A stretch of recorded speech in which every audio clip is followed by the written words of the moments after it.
Greetings, YouTube. Danny Staten here on the Daily Dan blog. I'm back with some really good stuff. That's right, the good stuff I call Iron Maiden, Legacy of the Beast. I'm going to dedicate this video to my friend Eric Woods. Used to be the Paranormal Highway. Used to be the Eric Wood Podcast. But now he's back to his original name, Gypsy Road. Hey, he has another channel, Hair Metal Revolution. And I'm going to dedicate this to that channel because it's all about rock and roll. It's about Iron Maiden. It's about Eddie. It's about the Beast. I guess we're going to get Dr. Wu in here too because it's about the Beast, right? Well, let's get started and we'll check out a double shot of Iron Maiden this week here on the Daily Dan blog. So today I'm flashing back to 2017 as I check out a couple of comic books, number one and number two of Iron Maiden, Legacy of the Beast, of creation of Eddie. Some heavy metal comics from back in the day with some really cool covers that's going to look good with my rock and roll comics on the wall. So let's get started. And if it turns out to be a piece of crap, here's the people you can blame. Just ship off a letter to Heavy Metal Comics. So in the opening of this comic book, Daniela W., you know, the witch from hell, puts Eddie in timeout because that's what she does to everybody. Oh, this is starting good. So in full panels, brought to you by the Daily Dan blog, we're going to see Daniela W., the tormentor witch from hell, as she torments our hero Eddie, as she tries to suck out his power of inspiration, his power to send people messages. What? You know, when I look back, that is not the face I would associate with the greatest of all muses. That's not the face I see when I think of a muse. As Daniela W., the witch from hell, tells the story of evil that starts from when you're in the cradle. It follows you when you're in school, sucking out your individuality. It puts you to a mindless job like an automatron and then buries you in the end. And hey, that's life. 666, the number of the beast. Hell and fire was fine to be released. And it even inspires a rock band or two. Oh, God. And by the way, this will be the only appearance of Iron Maiden in this comic book, I think. What? It's true. But Eddie also inspires the Sheltons, the geniuses. Eddie also inspires the artists, the painters.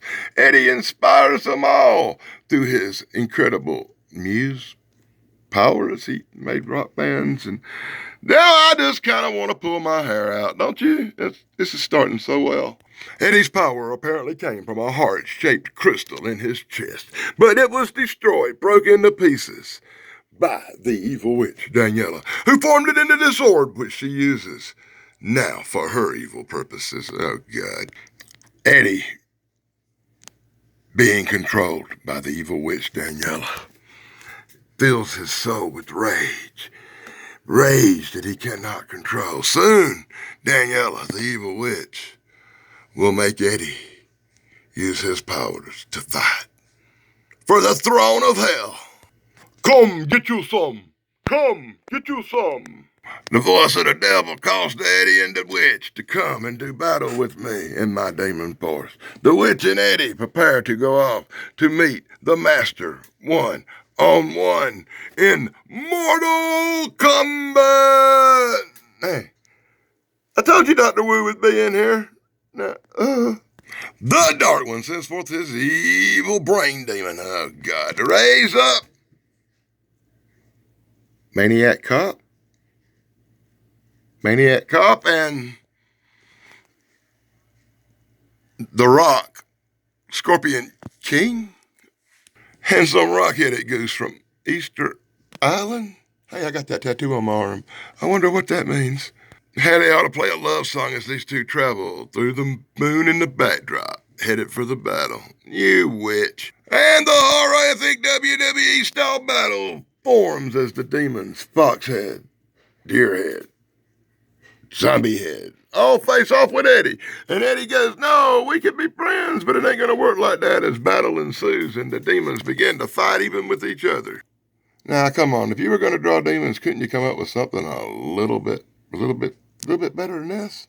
But it don't really matter. I have to give credit where credit's due. The art in this comic book is pretty good. Don't y'all agree? As Eddie lays waste to the army of darkness, in a full panel battle-rific scene, Pigman, the Boar Man, does battle with the Dog Man, and the Dog Man and the Boar Man attack the Ed Man. We don't mess with the Ed Man. Wah, wah, wah. Time for bacon. Eddie has bacon, that's right. Eddie takes out the pig man. Eddie brings down all of them as the big lead demon himself, Firehead. He approaches Eddie. And in a horrific battle, one-on-one like a WWE nightmare, Eddie snatches the ghost stone. The ghost stone? I guess this demon had a ghost stone like his, a big diamond of power that powers because they're from the same place or something. What? I don't get it, but that's the way it looks. Anyway, Eddie snatches it, crushes it, blocks it, and the demon's heart is broke, and he begins to deteriorate. What the heck? I'm reading that. So Eddie puts on his Dr. Wu jacket and says, I have defeated the powers of evil, and all of the rest of the surviving goat head, animal head, demon things look in awe. The witch is all happy as she still thinks she has control and power over the Eddie. But what will happen next when Eddie returns? In Blood on the Sand, the next edition of Legacy of the Beast. Wow, what a horrible story. I didn't hate the story, but the art is off the chain. I just love the art in this Iron Maiden comic book. They should get an award for just doing really good art. They should have left the dialogue out and just let us put our own in because we probably would have did a better job. Check out this cover for upcoming Legacy of the Beast stuff. I love it when they save all the commercials for the end, and here we get some Interceptor. Interceptor looks like it's going to be cool. I'll have to make a short about that one. And then we're going to go into Kamalala. If you can pronounce that word, let me know in the comments below. Here you go, whatever. Flashback to 1985, where we have no clue what was going on. Snap! Tarzana! Oh my God, Tarzana. I never heard of this. I finally found one I actually want to go back and look for. If I ever get a copy of Tarzana, I'm going to review it that day. And we get the really cool Dr. Wu jacket back cover. He lives at 666. Beep, beep, beep, beep, beep, beep. So that's my look at Legacy of the Beast, Part 1. And normally I would exit right here. But I got Legacy of the Beast, Part 2. And I just wouldn't feel right if I didn't do both copies, since it's the only 2 Iron Maiden comic books I have. And it'll probably be the only 2 Iron Maiden comic books I ever get. But before I go on, let me give a special shout out to my main guys, Dave Sunstrom and his brother Steven Sunstrom, who I love to call Sunstorm. Yes, it's true. I like to say it that way, just for the fun of it. And my main man, Thrash Bondo Puns. You know Puns? He saved every one of us. It's true. Puns. Be sure to check him out here on YouTube. And Pat McCormick at the Golden Rage of TV. Pat's got some really cool interviews coming up really soon. And before I get started, let me give special shout-out mentions to Brain Bender's Banner, Retro Nerd Girl, The Nostalgic Pod, Blast! My pluck is everywhere, Sarah. Cora's Comedy Channel. Love Corey's Comedy Channel, that's right. And Big Guys 45's BK on the Air. And be sure to check out The Life and Sad Endings Channel, as well as Shuck Theater Official. So this is interesting. Part 1 come out in 2017. And Part 2 come out in 2019. I guess it takes a while to draw up some Eddie because these comic books are 2 years apart and they're Part 1 and 2. I don't get that. Legacy of the Beast, Iron Maiden, Part 2 from 2019. And inside the front cover, here are the people we can congratulate for the fine art and belie for the sad story. To be honest, I hadn't really hated the story that much, but here we get a flashback to the past, back when Eddie was a man, back when Eddie was human, when Eddie first drank the drink, when Eddie first took the oath, when Eddie was infused with the power of the crystal, when the devil give Eddie the power to be a muse. Makes you kind of wonder how long Eddie had been a muse as Eddie and Alyssa Bliss, his traveling companion. Wah, wah, wah, wah. Alyssa Bliss, get it? They go back to Nostradamus. They give him the power of prophecy. Nostradamus be seeing the future. Nostradamus be telling Eddie about the future one day when you turn on the devil, Eddie, and you will become a good guy. And Eddie's like, I read that in part one.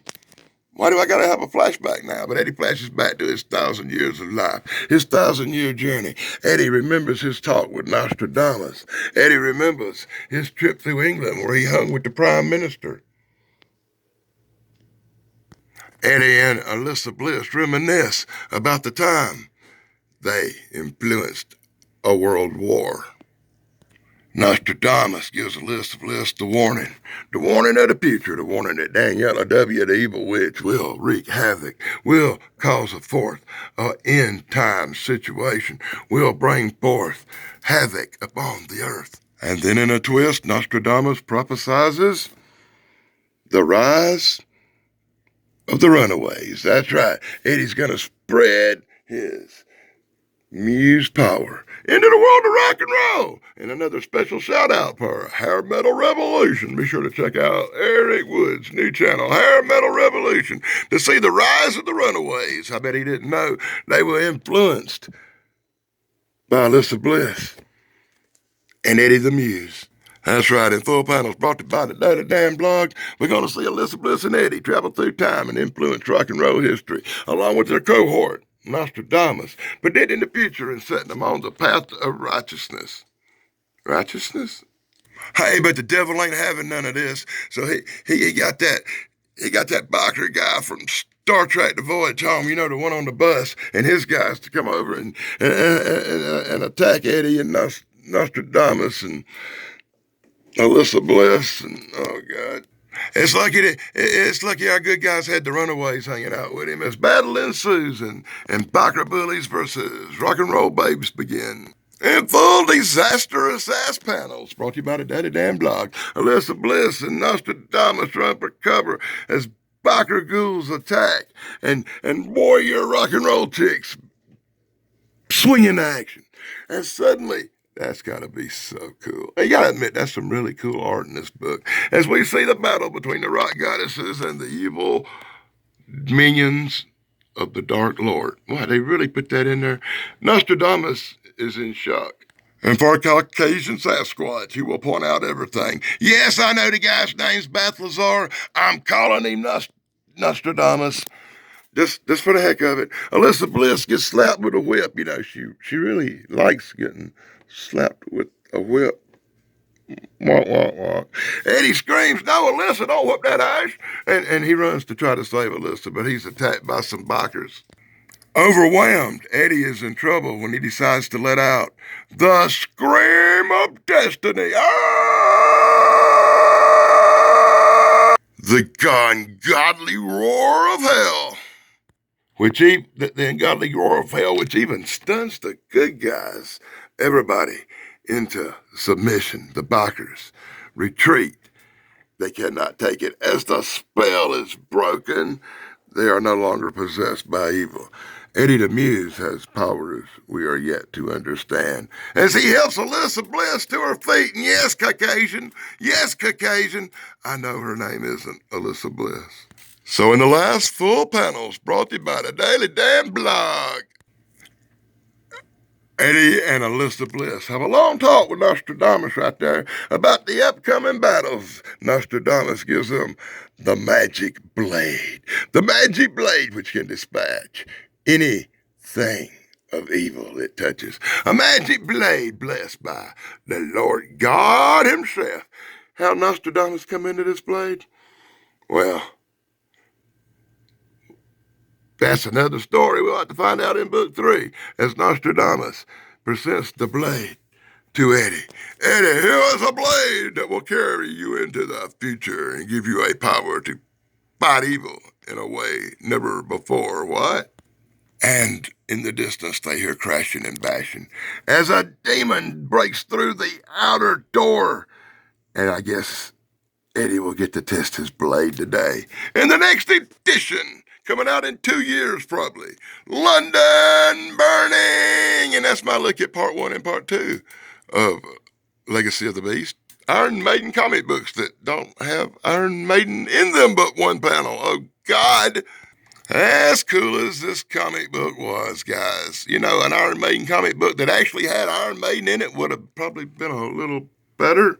Anyway, go to heavymetal.com and complain. Complain now. Complain right this minute.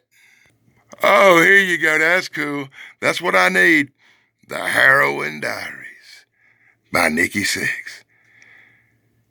Eric Gypsy Road. Hair Metal Revolution. Ever hear of this one?